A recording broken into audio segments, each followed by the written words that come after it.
Greetings and welcomes, guys, to another episode of CEO Chatter Live. I'm your hostess, the award-winning editor-in-chief of Swagger Magazine, Fancy, and I'm very excited about our guest today, Coach Cora Jakes, who is going to be joining us in just a minute. But in the meantime, I'm going to give you all an opportunity to share this broadcast with your network so we can have more people tune in. But also, I'm going to take the opportunity myself so that I can make certain that I share as well. Hey there, Dr. Nikki. I see you're already on. Thank you for tuning in. I'm sorry to keep y'all waiting. We were running a little bit behind this morning, but we will be getting started in just a second. And if I can stop getting all these other messages on my phone, then I could go ahead on and do my sharing too. So just 1 second, guys.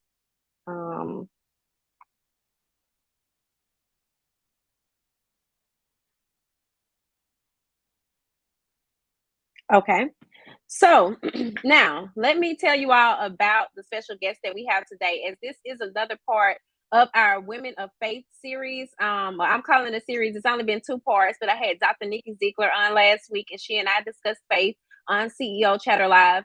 And of course, this is a business podcast, but I always say it's where business and life intersect. So today's guest is Coach Cora Jakes. She is a pastor, author, and mother to her beautiful daughter, Amari, and energetic son, Jason, aka Tuga. As eldest daughter to world-renowned Bishop Jakes and First Lady Sarita Jakes, Pastor Cora directs the children's ministry at the Potter's House of Dallas, in addition to her Cora Jakes ministry efforts. Faith in It is her first book. Pastor Cora loves life and enjoys writing. She began writing her first blog, Her Tailor-See Faith, at the age of 24 because of an early diagnosis of infertility. She went to the web looking for younger women at her age that were going through infertility and could be of support to her, and found nothing to her age group. Soon after, Pastor Cora went through her first IVF cycle and it failed. She was heartbroken, lost, and confused, but was able to find wonderful women through her sister's blog, SarahDJakes.com, that had fought infertility and won. These women became her support and her push.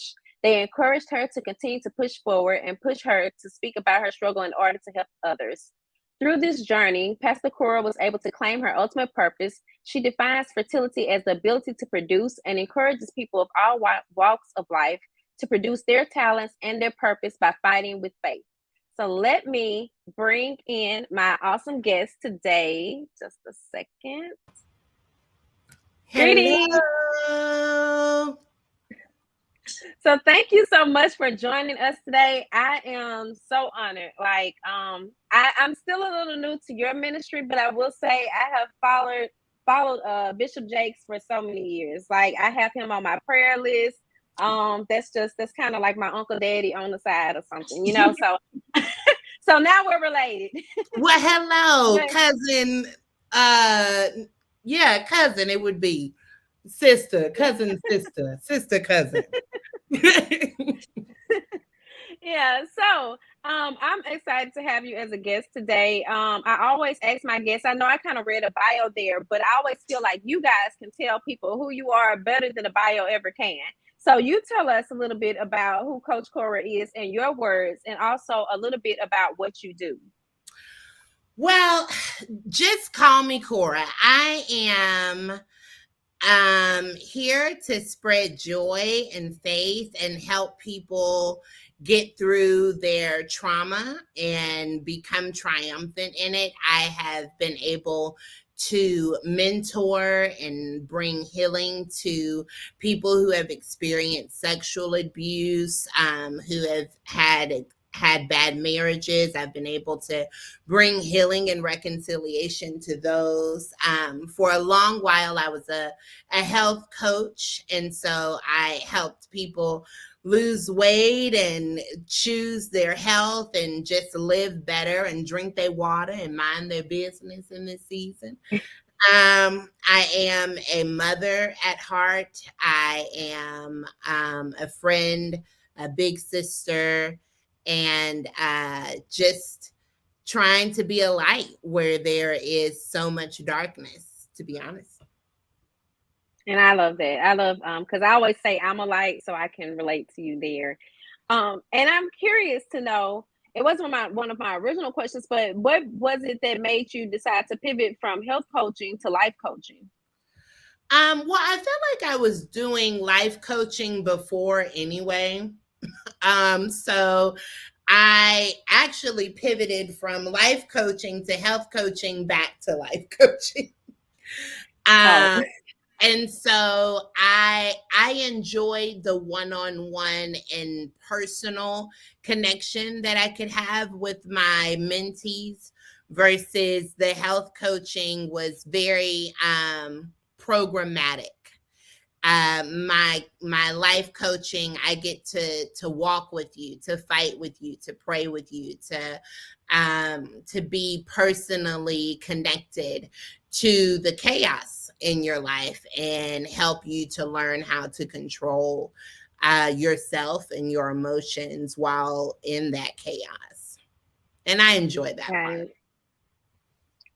And it makes a lot of sense. And also I figured just you could possibly help them even more, but just as a life coach, because a lot of those boundaries that they may have may be impacting their health as well. So that makes a lot of sense. And so I'm curious to know, did you just being the daughter of Bishop Jakes, did you feel any pressure like to go into a Christian business, or like that you had to have something that was kind of helping people? Did you ever feel obligated to do that, or is that just something that came naturally to you? It came naturally to me since I was a little girl. Literally at my 5-year-old kindergarten graduation, I said that I was going to be a preacher, just like my dad.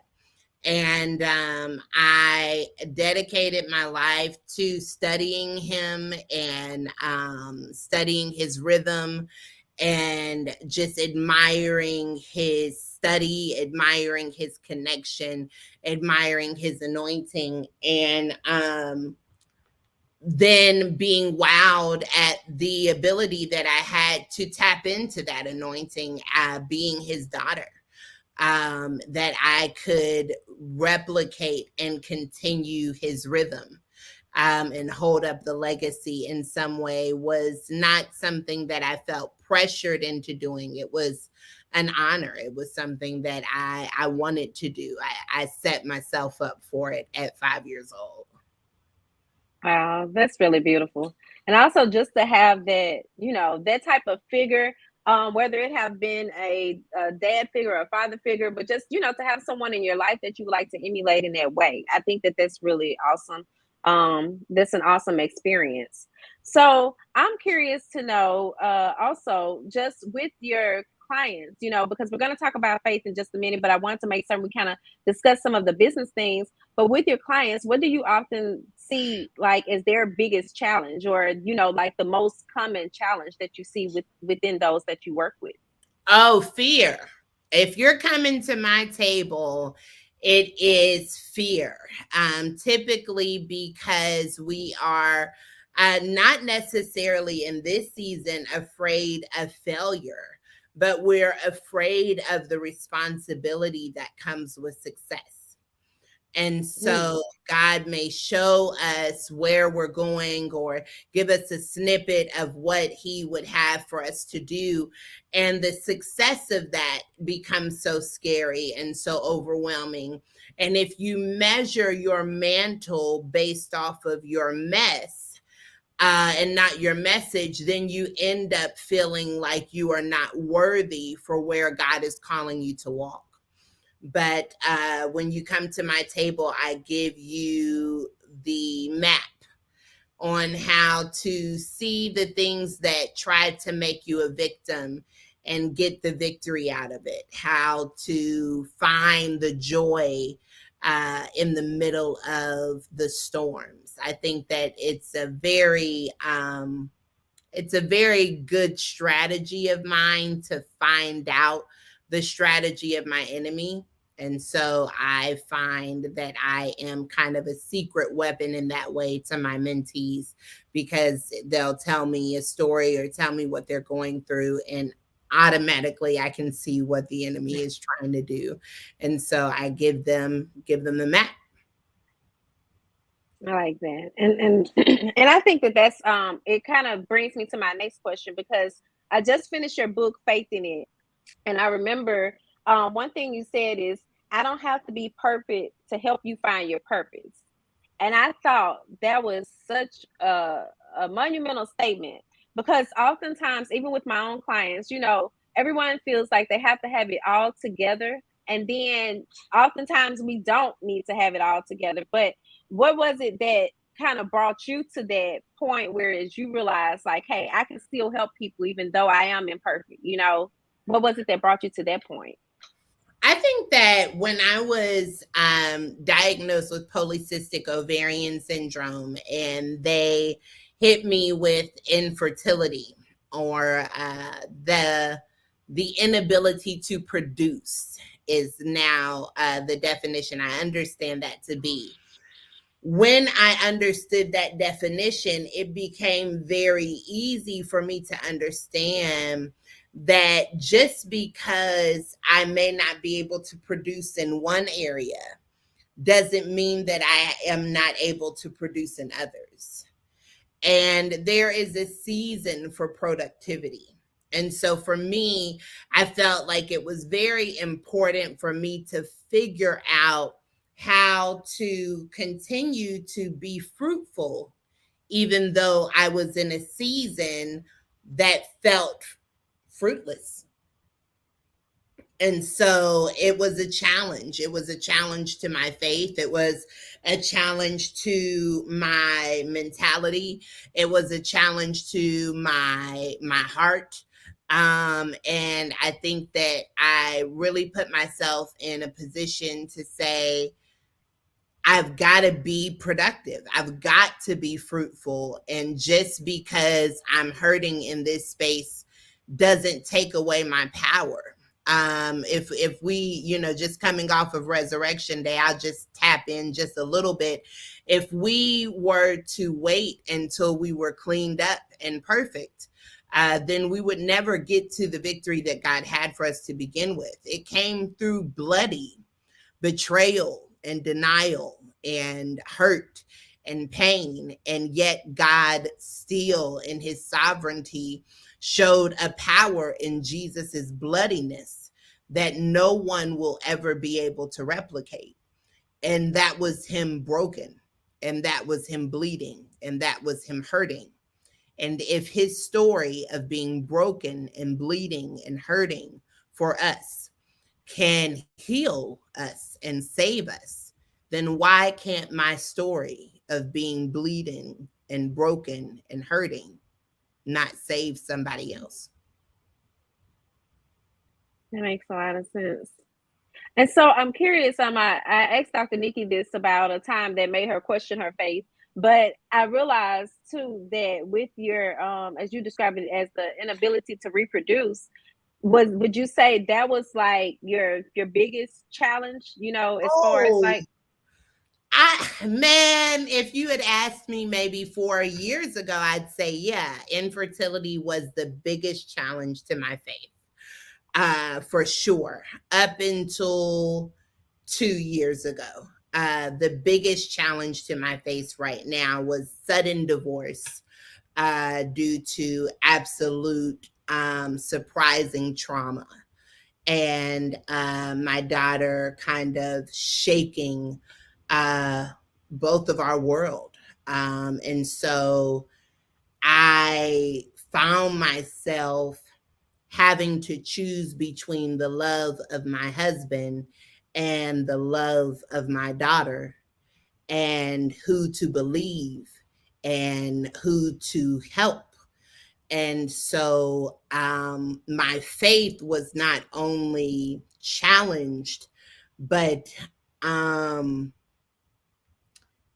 I can't even really explain the desperation that you go through when you have hit your worst nightmare and like you really need God. Like there was no other option for me. Like I have tried other options to get me through other storms, but this particular storm, there was no other option for me but Jesus.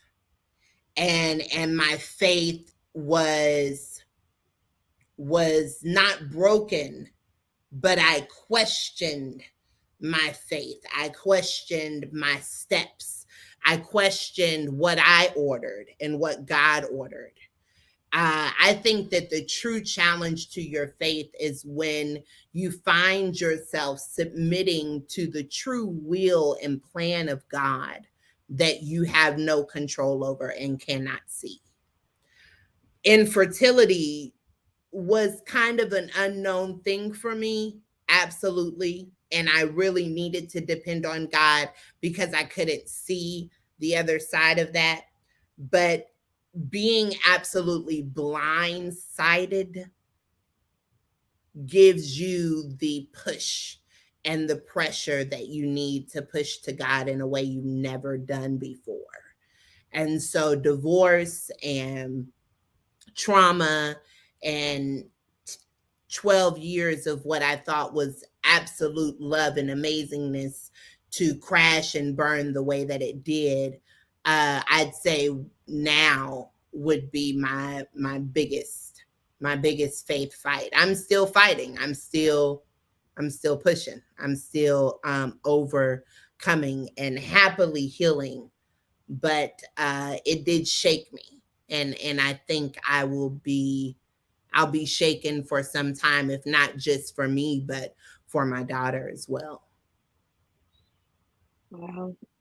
That was a lot. I'm sorry. Just kind of, I wasn't expecting that, but I appreciate your transparency. Um, just yeah. Uh, okay. So I gotta kind of regather because it was just a lot of other questions kind of came to mind, but I I don't want to understand. dive all into that. But so I have to ask. I know that there has been a lot of things being said, and then just even with having a divorce, and I really hadn't saw anything like you responded any sort of way. How have you been able to, like just to keep yourself up, to be in a mental state, to deal with people, to ignore all of that? How were you able to do that? I do not right now have the luxury to entertain anything outside of what's going on with my family. And so it is very easy for me to ignore outside noise because outside noise will never be able to silence my home. The only thing that's going to silence my home and stabilize my children and stabilize me is for me to focus on my children. People are going to say things about me for as long as I live. Some will be true, some will not. But what people believe, I have no control over that. I have to focus on my kids. I would do a disservice to my daughter. I would do a disservice to my son to allow people that do not know us, that do not understand, and could never fathom what we're going through to be a dictator on the direction that I'm going to walk in. I can't do that. I wish that I had the time that people think I do to separate myself from focusing on my children and healing them and healing us, but I simply don't. I don't have the time to get distracted by nonsense. So the Lord has just really been telling me to tell people to just keep watching. People have been bashing me, sending me messages all over. I just say just keep watching, because at the end of the day, all will be seen at the end. There's just keep watching. Like, you just had Well, to, I when think, Jesus was being crucified, all we could do was keep watching. Just keep watching. yeah. And that makes sense as well. And I mean, we'll see everything play out. But it seems like you're in a good place, which I really like. So I'm curious to know. I even in Faith in It, and I've moved on to the second book. Is it? I want to say Ferocious Ferocious warrior. Warrior. Yeah. Okay, I just started reading it last night, and I was like, "Dang, I ain't got no questions for that just yet."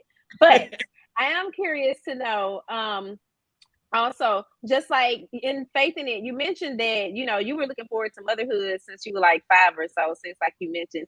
And I just wanted to know, like, what was it that that attracted you so much to motherhood? Because it seems like you wanted children. You knew you wanted children at an early age, and I thought that that was kind of different. A lot of people, they're still trying to find their way and so on, but for you, that was kind of almost like a goal. Yes, absolutely. Well, a few things. The first thing is at 10 years old, the Lord gave me a dream um of me being a mother to a son that I would birth, and his name would be Nehemiah.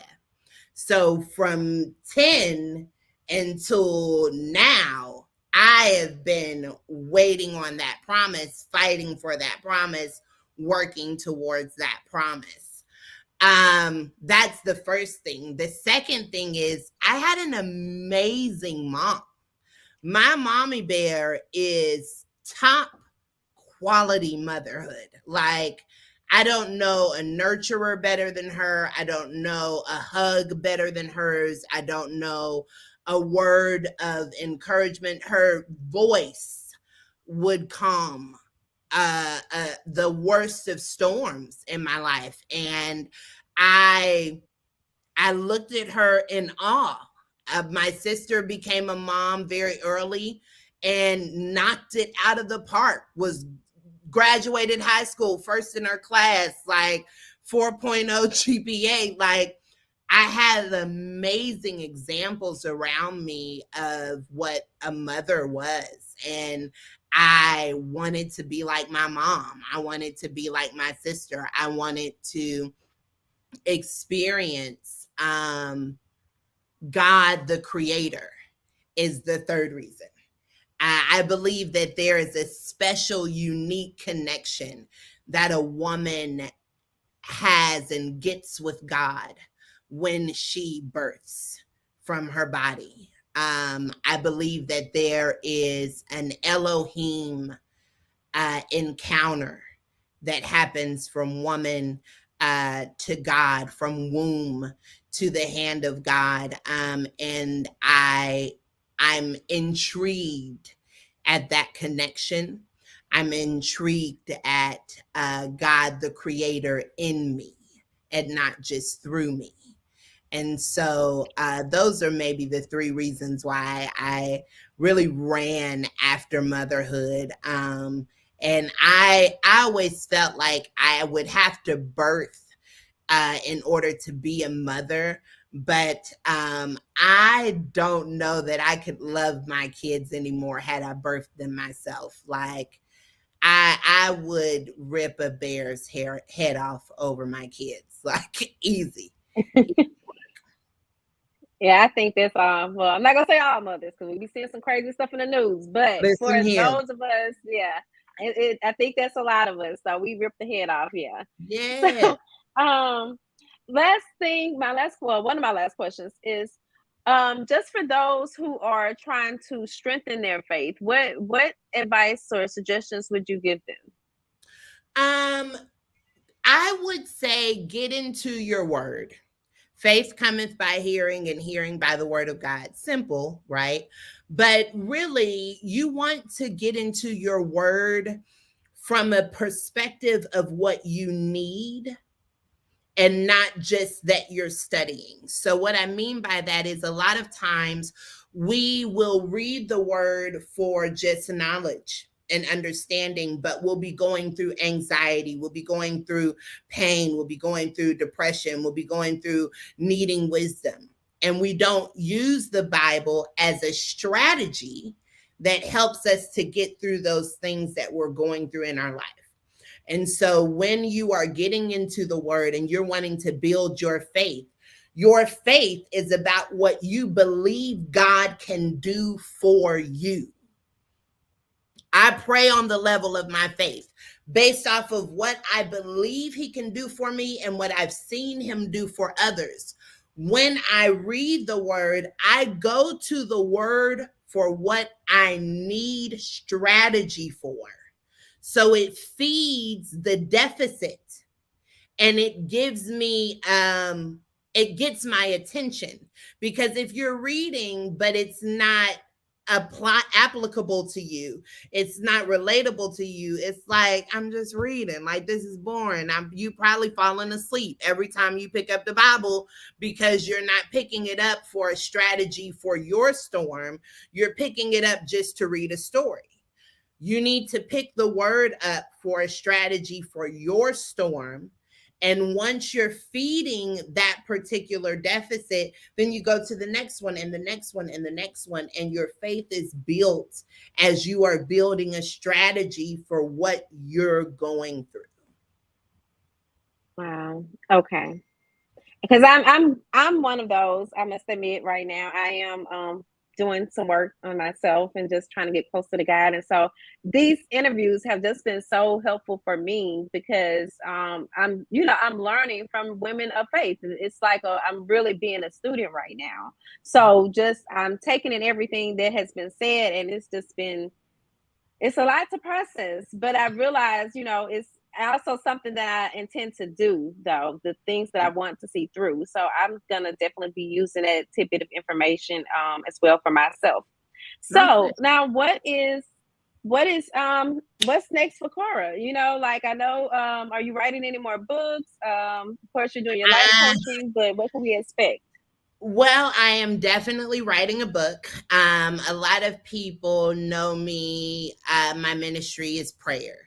And so a lot of people have been asking for me to do a prayer book, just a book of prayers. And though my books that I've written have prayers that I've written in them, this book that I'm working on now will be the prayers specifically that I use to get through this current trauma and other traumas that I have uncovered and faced in the years of my life. So I'm working on that now. I'm going to be coming out with a new and improved Call Me Cora podcast. I'll be looking to do that sometime, probably around my birthday, July. July 19th is my birthday. So those are the two things right now. I'm starting to minister again and get my feet out there and ministering again.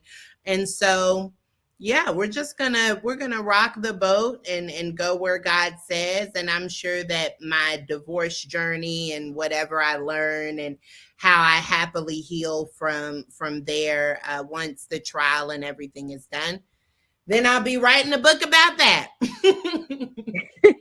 Well, we're gonna be on the lookout for it. So I hope to get a minute with you when we're in Dallas. That's actually next week. But Yes. guys, yes. So Cora is gonna be at the Herpreneur Experience in Dallas, which is presented by the Herpreneur Network. Dr. Nikki is on. You guys can I think Jarmel even dropped it in the link. Let me just show you all right quick. For those who are interested, if you're trying to get your tickets still, so y'all can go ahead on and get your tickets. And I hope to be seeing all of you all in Dallas and just connecting and networking with everyone. So thank you so much, Cora, for My coming on with pleasure. us, guys. Let me drop her banners. So also you guys can visit her website at callmecora.com. And then also, is this the right Instagram for you? Because I looked at the post, Yes, but I just want to make yes. certain. Okay. Yes, Okay. And because so her Instagram is raggedy and won't change my name on my original page. So yes, I've okay, got a also new page. follow her at official call me Cora. Yes. Yeah, call me Cora on Instagram as well. So thank you so much for taking the time out to You. speak with me. This has been a major interview for me. As Dr. Nikki was talking about bucket list, I think this is something off my bucket list today. So I My appreciate pleasure. it. Thank you. So you have a blessed day. I'm gonna do the last of the announcements, and let's see. All right, guys. So thank you all for tuning in to this special CEO Chatter Live. It will be we will have the replays available across all your favorite podcasting platforms. So if you came in late, you will be able to listen to the replay. You can always, of course, watch the replay here on our Facebook page. And then we're going to also be transferring this over to our website. But then most importantly, this is all a part of our upcoming Women of Faith issue, which is going to be one of our digital issues. And Cora is going to be one of our cover stories. Dr. Nikki is going to be our other cover story. So this is our first time doing a dual cover. We're very excited about those things. We pray that you all will support us with this venture, because we always need you all support. But I really have loved all the comments that have come through. I appreciate you all for staying on and just watching the interview in full. It was really good. I'm full myself because I needed to hear everything that she said today. And then I also just want to remind you guys that we have opened our Winning Women Directory. Volume 2 is now open, so you guys can purchase your listings for that. This is the link here. I'm going to also drop the link in the comments. The directory listing is only $50. So, and the directory will go live in June. We already have the original directory up, so you guys can also view that one if you like to know more about it or just see an example of how it looks. But I'm also going to drop that in the comments. I was trying to pull that up. Yeah, Dr. Nikki said I was about to cry. You had to gather yourself. Yeah, I did kind of have to gather myself for a minute, because like I said, this is just an emotional time for me. But I think that God wanted me to do these interviews. Like, this is the season that I'm in, so it's just really cool that I'm a journalist and I'm able to speak to these people, these women of faith, and just really get all this inside knowledge. Like, of course, I can read books and I am reading books. I'm listening to podcasts. But it's good to just be able to have these conversations with people that you really see, living those experiences. So, again, thank you all for tuning in. I'm going to go ahead on and close out. And if you all have any questions or would like to be a guest on CEO Chatter Live, then you can always reach us via our Instagram or Facebook page and just send us a DM. So thank you all again. Peace and blessings, and have a great day.